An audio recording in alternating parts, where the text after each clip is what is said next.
everyone. Welcome to another virtual program brought to you by Pamunkey Regional Library. Today we're going to be exploring the weird world of honeybees. So I'm a very amateur beekeeper. I've been beekeeping for about 3 years now. So I'm still learning a ton, still reading. Feels like I somewhat knows a lot of information about honeybees, but it seems like it's just impossible to know everything. So hopefully you can gain a little bit better understanding of honeybees as we walk through a quick hive tour. And we're going to go over some of the tools first that you need. Very common tool that beekeepers use is called a hive tool. This is pretty much just a really small crowbar. What this does, as you see as we'll go in, is bees use propolis to seal the hive together to prevent it from rain getting in and wind. So if there's like an air draft or some water coming in through these cracks, they use what's called propolis to just seal that up. But that makes the hive really sticky. And so we'll just use pretty much a crowbar to just ply these apart as we move through the hive. Another thing that we use is a smoker. So this calms down the bees. From what I've heard, is it mimics a wildfire, and so it kind of puts the bees into alert mode. So they'll start like guzzling honey, getting prepared to move out of their hive and in search of a different location. But that might not be true. That's just what I've heard. So that's what smoke does. I've also heard that it kind of disrupts the signal between them. So they just become calmer, and it lets us move through the hive a little bit easier. This time of year, bees are out collecting pollen, nectar to feed the brood and themselves. So they're really not worried about me this time of year. They're not worried about protecting the honey. They're just out foraging. It's in the middle of the day now also. So a lot of the bees are out, and there's not as many bees in here. So the middle of the day is kind of a perfect time to go in the hive. So kind of some things that I'm observing when I come into the hive is making sure that the bees are bringing in pollen. So if you get really close to a bee, you'll see on the back of their legs, they have pollen sacs that they've gathered from the hundreds and thousands of different flowers that they're flying around and getting. That's a good sign, because that means that there's probably brood in here that they're feeding the pollen to. Another thing is you'll see bees kind of flying in with their bottoms kind of hanging when they fly in. It means that they're probably full of nectar, and that's also another good sign. So it looks like we're pretty good. There's a lot of bees coming in and out the hive. There's some people fanning, and what fanning does, they're just flapping their wings, and it's sending out pheromones to other bees so they can find the hive, they can find it back. And then also it can also be cooling down the hive. So they're kind of like acting as an air conditioner, to where they're at the entrance of the hive, and they're pushing out the air to cool down the hive, because it is a pretty hot day today. So the first thing I'm going to do is we're just going to give a little smoke to the front of the hive. And that just kind of alerts them that I'm coming in, and just kind of calms them down a little bit. And I'm going to crack open this, give a little smoke.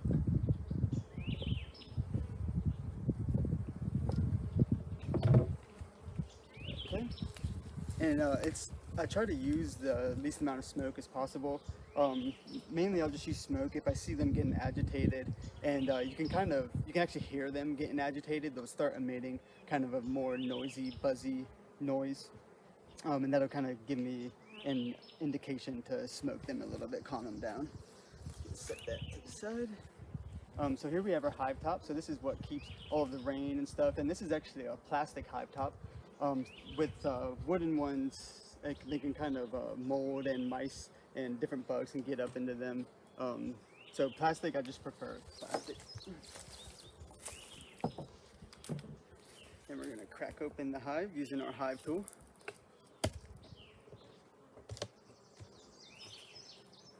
And then here we have a bunch of bees. This hive is probably outgrowing these 3 boxes right now. So one thing that I'm looking for in here is if we need to maybe add another box on the top, which just looking inside the hive at first glance, it looks like we might have to do that.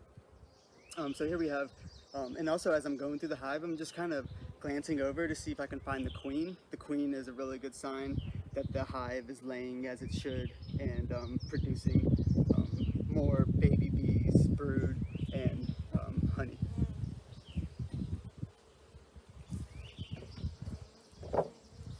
And actually, before I go into the hive, I'm gonna put on my Veal. So bees are really friendly, probably isn't the correct way to put it, but they're not really worried about you as we go through the hive. So, but the problem is they do like enclosures. So if you don't have a Veal on, then they sometimes will crawl into your ears or try to go up your nose, and they don't want to sting you, but they just get stuck, and then you start swatting at them, and then they eventually end up stinging you. So we're gonna go back in, and actually, I'm gonna shake off some of these bees.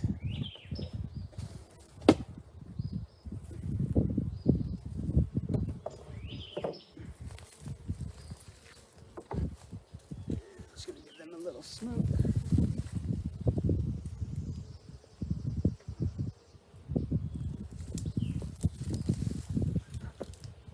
So another thing, when you look at a beehive, it's kind of cool to picture it. A big circle here in the middle is most likely where the brood is going to be. So the brood are the baby bees or the bees that haven't hatched yet. So they're most likely concentrated in the middle of the hive. And then as you go outwards, so we got the brood in the middle, and then the next layer is usually pollen. So they'll be storing all sorts of pollen, and that's what they're going to be feeding their brood, and it's a really good protein source. And then so we got the brood, the pollen, and then usually on the outside of the hive there will be the honey or nectar, and then hopefully if they have enough, that's when we harvest it. But we need to make sure that we leave them enough for the winter so they can make it through the winter, which for Virginia we usually try to leave about 50 pounds for them. That usually gets them through a Virginia winter.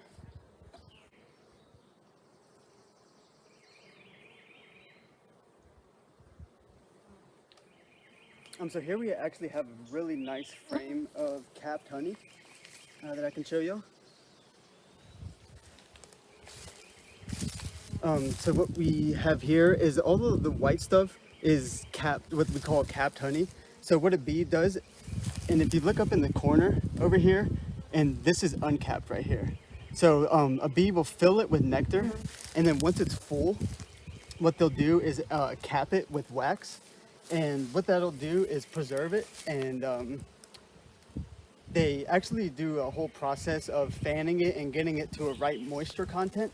And then, so it's nectar, and once they get it to that right moisture content and cap it, that's what we would call honey. And that's the nice sweet stuff that we taste and get in the store. And that's actually, that's a really nice frame of capped honey.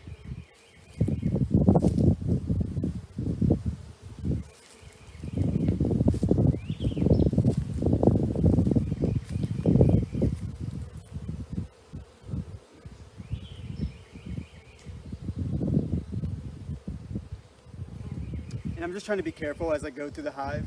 I will squash some, but I just try to be careful of not squashing as many as I can. And as I'm looking in this, can you actually bring it closer?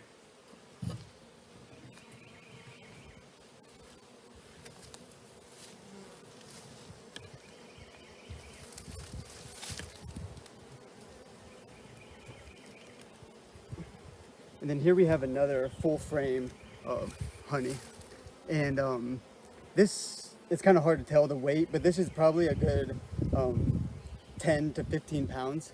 So you can imagine how heavy this whole box is. If each one, I think the top small boxes can be about 50 pounds. Whereas if a big box was full of honey, it'd be much, much heavier, 75 to 100 pounds.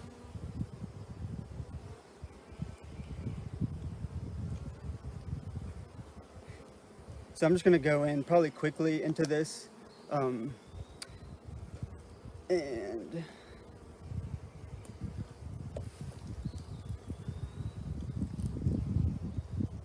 see kind of what's going on.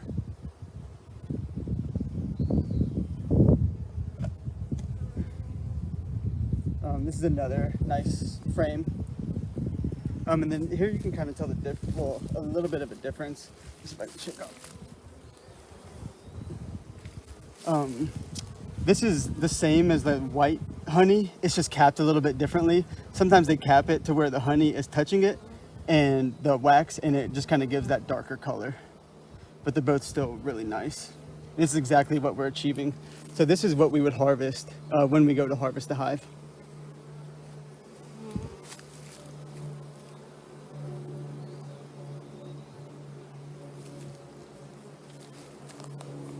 Do you want to get a peek into here?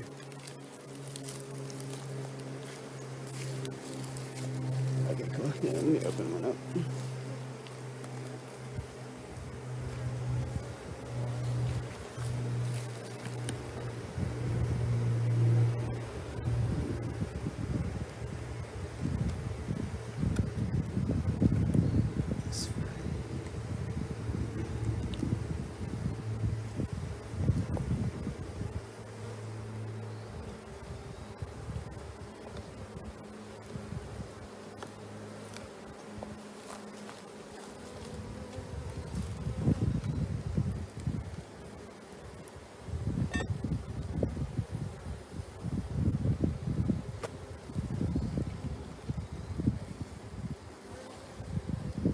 Here we have a really nice frame.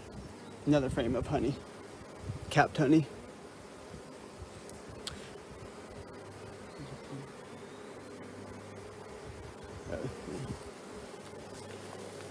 There, as you peer down, you also see on the bottom, as you take apart the hive, you also will release capped brood. And actually, as you look into there, you might see some drone brood. So this is also another, so I kind of have an idea of what is going on, and it's actually looking pretty good, but it does, because all of these are capped, I am going to need to add another box today. And here is a brood that's falling out, and this actually looks like drone brood. So that's what when I say brood, that's what it is.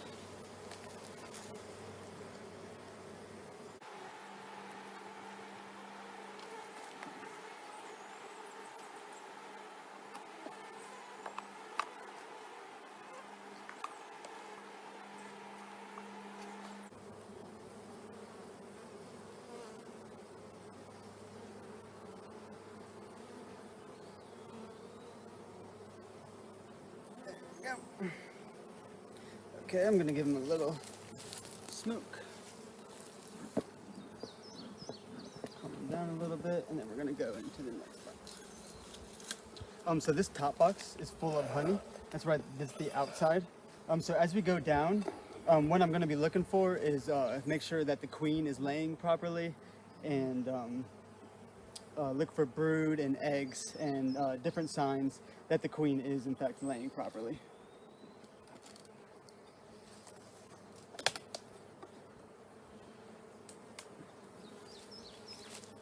And while I'm doing this, it's probably a good time to go over the different types of bees.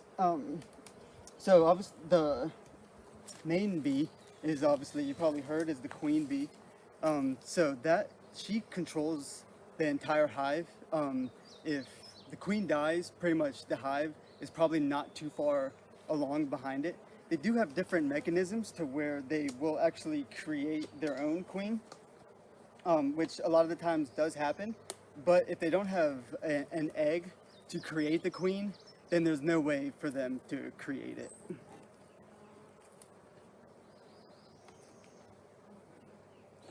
And this hive is going to be really heavy because it's just full of full frames of honey.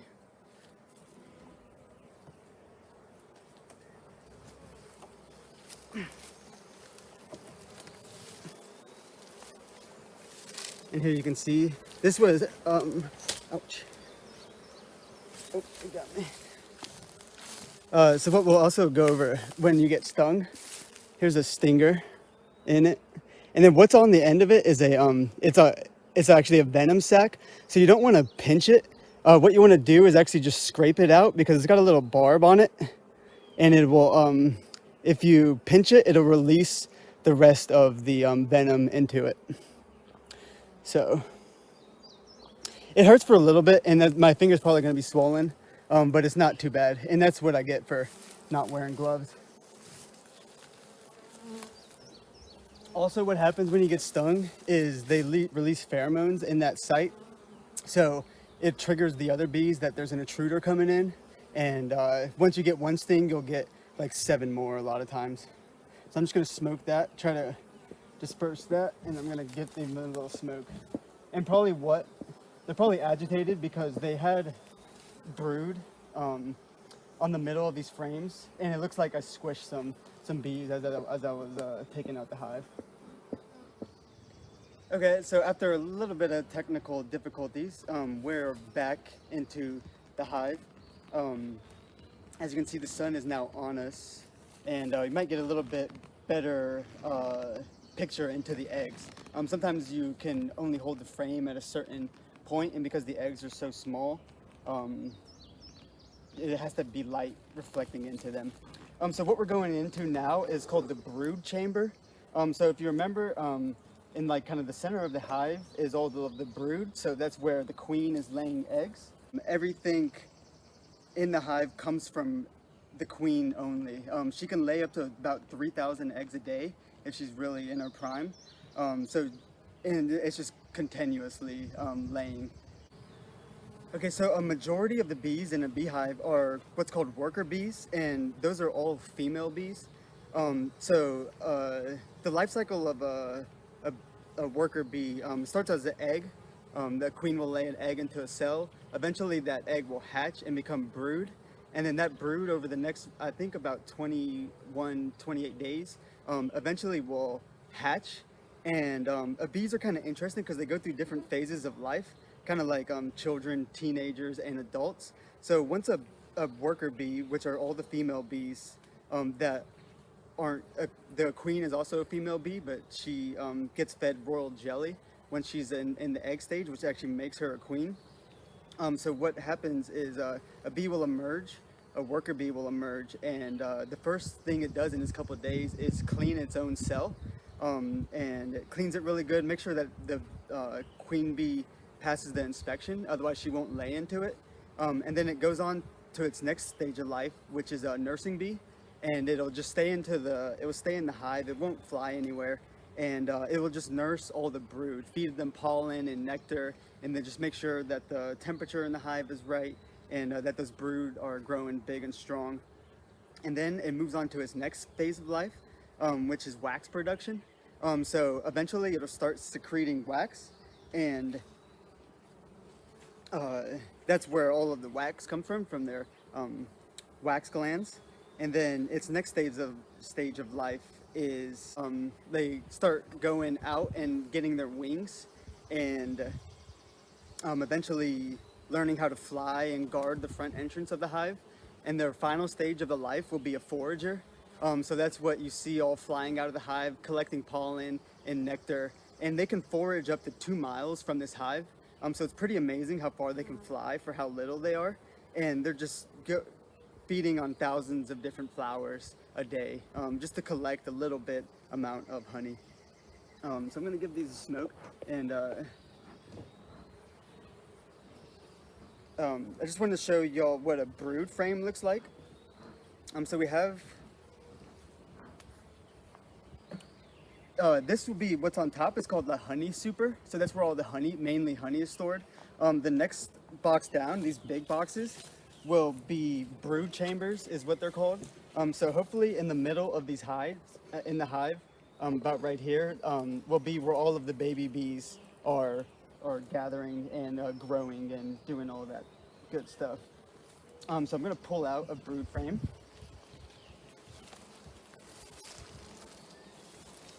And it's actually a pretty nice kept brood frame. So what we're looking at here is all of this stuff is capped brood. So a bee will eventually emerge out of that and start its stages of life. And it's really hard to see in here, but so what will happen once the bee emerges, and it actually looks like, oh, if you can you get it close there? One is actually emerging right now out of there. You can barely see it, but it's right. Oh, it lost it. No, I think it's. Yeah, but hopefully you got a good glimpse of that. So they'll eat the wax and then eventually merge and start doing something. So if you look into these, you can't see them. Eggs are really small. They're pretty much smaller than a grain of rice. But I do see eggs in here, which is a really good sign that the queen has been on this frame and is laying properly.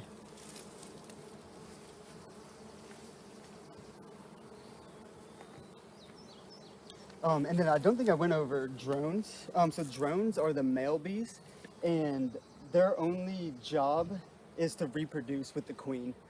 So in the winter times, there will actually be no male bees in the hive because mating season is only about this time of year.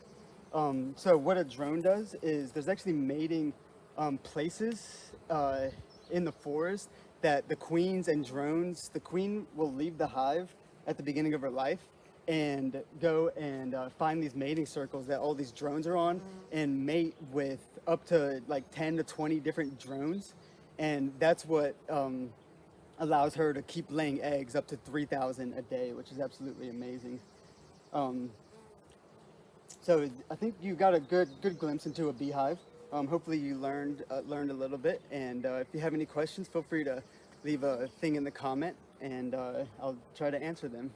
Thanks for joining.